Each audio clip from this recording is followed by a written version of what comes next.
გამარჯობა, დღეს 13 მაისია. წარმოგიდგენთ 10 ყველაზე ცნობილ ადამიანს, რომელიც ამ დღეს დაიბადა. 1986 წლის 13 მაისს დაიბადა ინგლისელი მსახიობი, მოდელი და მუსიკოსი რობერტ პატინსონი. მან საერთაშორისო აღიარება მოიპოვა ედვარდ კალენის როლის შესრულებით ფილმში ბინდი. 1993 წლის 13 მაისს დაიბადა ბელგიელი ფეხბურთელი რომელუ ლუკაკუ. მისი კარიერა მოიცავს არაერთ ცნობილ კლუბს, მათ შორის ჩელსი, მანჩესტერი, ინტერი, რომა და ამჟამად ნაპოლი. ის არის ბელგიის ნაკრების ყველა დროის საუკეთესო ბომბარდირი 85 გატანილი გოლით. 1950 წლის 13 მაისს დაიბადა ლეგენდარული ამერიკელი მუსიკოსი, მომღერალი, კომპოზიტორი და პროდიუსერი სტივ ვანდერი. მისი მუსიკა აერთიანებს soul-ს, ფანკს, პოპს, ჯაზს და R&B-ს. მას მოპოვებული აქვს უამრავი ჯილდო, მათ შორის ოსკარი, ოქროს გლობუსი და 25 გრემი.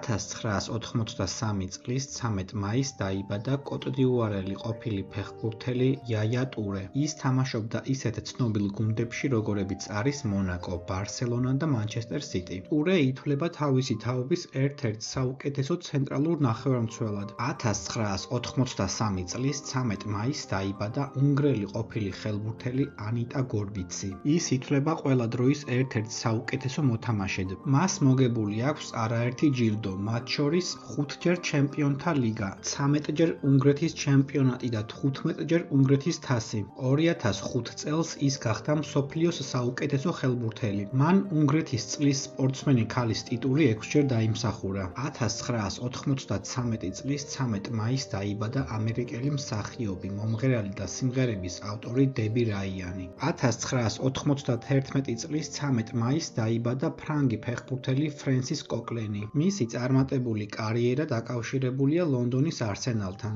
1985 წლის 13 მაისს დაიბადა უელსელი მსახიობი, მომღერალი და მუსიკოსი ივან რეონი. მან საერთაშორისო აღიარება მოიპოვა რემზი ბოლტონის როლის შესრულებით სერიალში სამეფო კარის თამაშები. 1977 წლის 13 მაისს დაიბადა ინგლისელი მსახიობი, რეჟისორი და პროდიუსერი სამანტა მორტონი. 1936 წლის 13 მაისს დაიბადა ქართველი მწერალი, დრამატურგი და ესეისტი ჯემალ ქარჩხაძე. დააკომენტარე შენ რომელი ცნობილი ადამიანი იცი, რომელიც ამ დღეს არის დაბადებული.